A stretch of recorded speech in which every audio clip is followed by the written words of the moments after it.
ओम उमा सुताय नमः।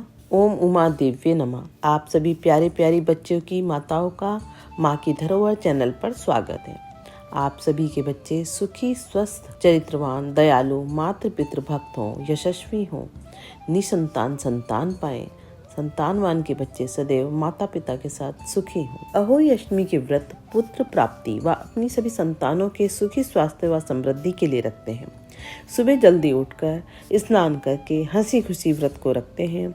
अहोई माता की तस्वीर को दीवार पर लगाकर अहोई माता की पूजा के लिए पूड़े, मीठे खेल खिलौने, हलवा, पूरी, खीकरी इत्यादि पकवान बनाए जाते हैं। अहोई माता के आगे 7 जगह पूड़े, पकवान, सिंघाड़ा, मूली इत्यादि रखते हैं। व्रती आज भी अपने सास ससुर या घर के बड़ों का वस्त्र, पकवान, दक्षिणा रखकर पांव पड़कर बायना देते हैं व आशीर्वाद पाते हैं। हाथ में दूध, चावल के दाने लेकर अहोई की कहानी सुनते हैं। इसमें स्याऊ माता की एक माला बनाते हैं जिसमें स्याऊ माता की फोटो बनी होती है। उसमें हर साल स्याऊ के चांदी या सोने के दाने डालते रहते हैं। इसको स्याऊ माता को पहना अर्धे वाले कलश पर भी पहनाकर बारी बारी से भी बच्चों को पहनाकर व्रती महिला दिवाली तक धारण करती है। पूजा करके शाम को चंद्रमा को, तारों को अर्घ देकर व्रत खोला जाता है। होई के आगे 2 लोटे या कलश ऊपर नीचे करके रखे जाते हैं। ऊपर वाले कलश से शाम को अर्घ दे देते हैं। नीचे वाले कलश के जल को नरक चतुर्दशी तक संभाल कर रखते हैं। उस दिन उस जल को परिवार के सभी सदस्य नहाने के पानी में मिलाकर उस जल से नहाते हैं। कहा जाता है इस जल से आज हम अपना सोने का बाल धोते हैं और जल को पूरे घर में छिड़क कर घर से नरक को बाहर निकालते हैं।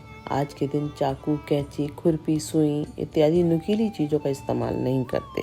एक साहूकार था जिसके 7 बेटे, 7 बहू थी और एक बेटी थी। सब मिलकर मिट्टी लेने गए। मिट्टी खोदते समय ननद के हाथ से स्याऊ का बच्चा मर गया। तब स्याऊ माता बहुत नाराज हुई और बोली कि मैं तेरी कोख बांधूंगी। तो ननद ने अपनी सारी भाभीयों से कहा, लेकिन ननद के बदले में अपनी कोख बंधवाने के लिए 6 भाभीयों ने मना कर दिया। पर उसकी छोटी भाभी ने सोचा कि नहीं बंधवाएंगे तो सासू जी नाराज हो जाएंगी। तो छोटी भाभी ने अपनी कोख बंधवा ली। अब उसके जो बच्चा होता अहोई साथ के लिए मर जाता। एक दिन उसने पंडिताइन बुलाकर पूछा कि क्या बात है, मेरे बच्चे अहोई साथ के दिन मर जाते हैं। तब पंडिताइन बोली कि सुरभि गाय की सेवा कर। सुरभि गाय स्याऊ माता की सहेली है, वे तेरी कोख छोड़ेगी तब तेरे बच्चा जिएगा। अब वह बहुत सुबह उठकर सुरभि गाय का सारा काम कर जाती। गौ माता ने सोचा कि आजकल कौन मेरी इतनी सेवा करता है, मेरी बहुएं क्या करेंगी, वे तो लड़ाई करती हैं। आज देखा जाए कि कौन सारा काम करता है। गौ माता ने सुबह उठकर देखा कि एक साहूकार के बेटे की बहू है जो सारा काम करती है। गौ माता बोली कि तुझे किस चीज की इच्छा है जो तू मेरा इतना काम करती है, मांग, क्या चीज मांगती है। तब साहूकार की बहू बोली मुझे वचन दो। गौ माता ने उसे वचन दिया। तब साहूकार की बहू बोली कि स्याऊ माता तुम्हारी सहेली है और स्याऊ माता के पास मेरी कोख बंधी हुई है, उनसे मेरी कोख छुड़वा दो। फिर गौ माता उसे 7 समुंदर पार अपनी सहेली के पास ले जाने लगी। तो रास्ते में धूप थी, इसलिए वह एक पेड़ के नीचे बैठ गई। थोड़ी देर में सांप आया। पेड़ पर गरुड़ पंखनी का बच्चा था जिसे वह डसने लगा।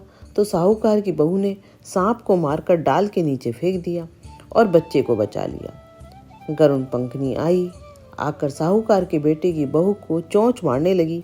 तो साहूकारनी बोली कि मैंने तेरा बच्चा नहीं मारा, सांप तेरे बच्चे को मार रहा था, मैंने तो तेरे बच्चे को छिपाया है। तब गरुड़ पंखनी बोली मांग, क्या मांगती है। वह बोली कि 7 समुंदर पार स्याऊ माता रहती है, हमें तो तुम उनके पास पहुंचा दो। गरुड़ पंखनी ने अपनी पीठ पर बैठाकर दोनों जनों को स्याऊ माता के पास पहुंचा दिया। स्याऊ माता बोली कि आ बहन, बहुत दिनों बाद आई। और स्याऊ माता बोली मेरे सिर में बहुत जूं हो गई हैं। तो गौ माता बोली कि मेरे साथ जो है इससे जूं निकलवा लो। तो साहूकार की बहू ने उसकी सारी जूं निकाल दी। स्याऊ माता बोली कि तूने मेरी बहुत भलाई की, तेरे 7 बेटे 7 बहू हों। बहू बोली कि मेरे तो एक भी बेटा नहीं, 7 बेटे कहाँ से होंगे। स्याऊ माता बोली क्यों नहीं होंगे। तब वह बोली कि मुझे वचन दो। तो स्याऊ माता बोली वचन, ये वचन, वचन उक्तो धोबी कुंड पर कंकरी हो। तब साहूकार की बहू बोली मेरी कोख तो तुम्हारे पास बंधी है। तब स्याऊ माता ने कहा कि तूने तो मुझे बहुत ठगा है, मैं तेरी कोख खोलती तो नहीं। लेकिन अब खोलनी पड़ेगी। जा, तेरे घर में तुझे 7 बेटे बहू मिलेंगे, तो 7 उजमन करियो, 7 अहोई माता, 7 मांडिया, 7 कढ़ाई कराइयो। वह घर गई, देखा कि वहाँ पर 7 बेटे बहू बैठे हैं। बहुत धन हो रहा है। उसने 7 अहोई मांडल, कोई दीवार पर, कोई मटके पर, कोई कहीं, 7 उजमन करे, 7 कढ़ाई करी। उधर सारी दौरानी जेठानी कहने लगी, अरे जल्दी जल्दी चौका पूजा कर लो, नहीं तो सब कोई रोने लग जाएंगे। थोड़ी देर में उन्होंने अपने बेटे से कहा कि देख कर आओ, आज छोटी रोई क्यों नहीं। वह देख आकर बोला कि चाची तो अहोई मांड रही है, खूब उजमन हो रहा है। फिर और जेठानी दौड़ा दौड़ी गई, देखे कि वह तो कोक छुड़ाई। वह सब बोली कि तुमने तो कोक कैसे छुड़ाई। वह बोली कि मैंने तो कोक बंधाई नहीं, लेकिन स्याऊ के बच्चे के मरने से कोक बंध गई। अब स्याऊ माता ने मुझ पर दया करके मेरी कोक खोल दी है। हे स्याऊ माता, जैसे साहूकार की बहू की कोक खोली, ऐसे ही हमारी भी खोलना, सबकी खोलना, कहते सुनते हुंकारा भरने वाले की, अपने सारे परिवार की कोक खोलना। बोलो अहोई माता की जय। अब मैं आपको चुटक विनायक जी की कहानी सुनाती हूँ। एक गरीब विधवा स्त्री श्री गणेश जी की अनन्य भक्त थी। उसके आगे पीछे देखभाल करने के लिए कोई नहीं था। वह रात दिन सुबह शाम गणेश जी की पूजा सेवा किया करती थी। उस स्त्री के पास एक छोटा सा जमीन का टुकड़ा था, वह भी बंजर था। वह उसी पर थोड़ा बहुत अन्न उगाकर अपना जीवन यापन करती थी। वर्षा न होने से और उस पर साधनों की कमी होने के कारण वह मेहनत तो बहुत ज़्यादा करती थी, अन्न बहुत कम होता था। एक दिन शाम को जब वो खेत पर से काम कर थक कर आई तो वह स्त्री बहुत निराश थी। वह गणेश जी से कहती है, हे विघ्नहर्ता, विघ्न हरो, मेरा शरीर दुर्बल हो रहा है, मैं ऐसे ज़्यादा दिन जीवित ना रह पाऊंगी। विघ्न हरो प्रभु, विघ्न हरो प्रभु, वरना मैं आपकी पूजा करना भी बंद कर दूंगी प्रभु। और थकी हारी रूखा सूखा खाकर सो जाती है। सुबह जब वो घर के काम करती होती है तभी घर के दरवाजे पर खट खट खट खट की आवाज़ आती है। एक गोलू मोलू बच्चा दरवाजे पर आवाज़ लगाता है, कहता है, माता मेरा नाम गणेश है, मुझे काम की आवश्यकता है, मुझे कोई काम दे दो, मैं आपके सारे काम कर दूंगा। तो वो महिला कहती है, ना भाई आगे जाओ, मेरे पास कोई काम नहीं है, ना उसको देने के लिए और ना ही मेहनताना, तुम कहीं और जाओ। तब बालक गणेश कहते हैं, मुझे मेहनताना नहीं चाहिए, मैं आपके सारे काम कर दूंगा, बस आप मुझे 2 समय की रोटी व घर में रहने की थोड़ी सी जगह दे दो। तब वो सोचती है, प्यारा सा हष्टपुष्ट बालक है, मेरे काम में आसानी हो जाएगी, 2 की जगह 4 रोटी बनाकर खा लेंगे, मेहनताना यह लेगा ही नहीं। वह उसको काम पर रख लेती है। अब बालक गणेश दौड़ दौड़ कर मैया मैया करके उस स्त्री का सारा काम कर देते हैं। उसको अब कुछ काम ही नहीं करने देते। उस स्त्री के घर में अन्न अब कम ही रहता है। वह चिंता करती है। तब बालक गणेश कहते हैं, मैया किस चिंता में बैठी है। तब मैया अपने खेत के बारे में बताती है और अपने बंजर कम उपजाऊ जमीन के बारे में भी बताती है।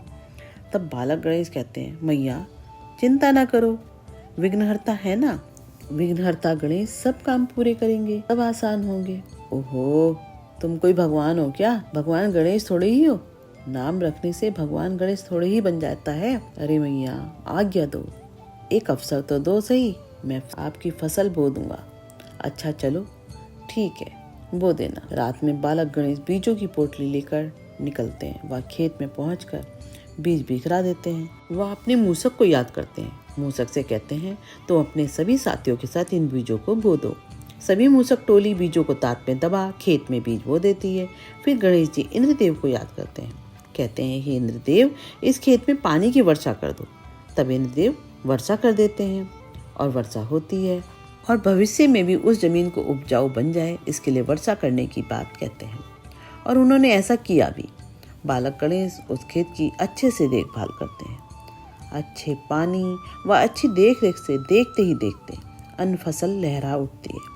इससे वे बेसहारा विधवा औरत खुश हो जाती है और बालक गणेश कहते हैं, मैंने तो मैया आपसे कहा ही था कि मैं विघ्नहर्ता भी हूँ। अच्छा मैया, अब मैं अपने घर वापस जाता हूँ, मेरा कार्य पूरा हुआ। तुम तो कहते थे कि तुम मेरे साथ रहोगे, अब क्या?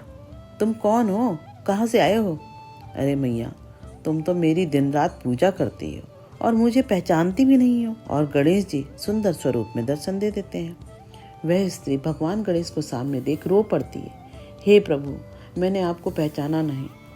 वह आपसे चूल्हा चौका झाड़ू बुहारू खेत सभी काम करवा लिए। मुझे माफ़ कर दो प्रभु। तब गणेश भगवान कहते हैं, यदि मैं मैया आपको पहले ही बता देता तो मैं आपकी सहायता कैसे करता। आप मुझे काम करने ही नहीं देती। मुझे अपनी भक्त की सहायता करनी थी। अब तुम कभी अपने को बेसहारा अकेली ना समझना। मैं सदैव तुम्हारे साथ हूँ। जब भी कोई संकट आए मुझे याद कर लेना, मैं आ जाऊँगा। अब मुझे आज्ञा दो मैया। और गणेश जी अंतर ध्यान हो जाते हैं। तब वह स्त्री सुखी हो जाती है। जैसे गणेश जी ने उस स्त्री पर कृपा की, हम सब पर भी करें, आप सब पर भी करें। कहते सुनते हुंकारा भरने वाले पर भी कृपा करें। आपको कथा अच्छी लगे तो अपने सगे संबंधियों मित्रों के साथ साझा करें। जय हो चुटक विनायक।